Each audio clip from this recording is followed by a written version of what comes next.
Mashinada hech qanday old oynasiz 250 km/soat tezlikda yurish qanday bo'lishini bilasizmi?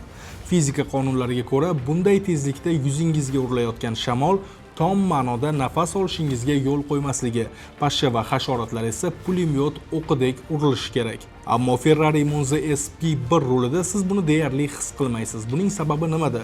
Obunani ayamang, hozir aytib beraman. Ferrari muhandislari avtomobilsozlik tarixidagi eng telba ixtirolardan birini, virtual windshieldni, ya'ni virtual oynani ixtiro qilishgan. Gap shundaki, mashina kapotida va rulning shundoq oldida maxsus aerodinamik teshiklar joylashgan. Mashina tezlashgani sari bu teshiklar tashqaridan kelayotgan havoni yutib, uni haydovchining yuzi oldidan to'g'ri yuqoriga qarab dahshatli bosim bilan otib beradi. Natijada rul oldida ko'zga ko'rinmas yuqori bosimli havo devori hosil bo'ladi. Qarshidan kelayotgan kuchli shamol, yomg'ir tomchilari yoki hasharotlar ana shu ko'zga ko'rinmas devorga urilib, sizning ustingizdan sakrab aylanib o'tib ketadi.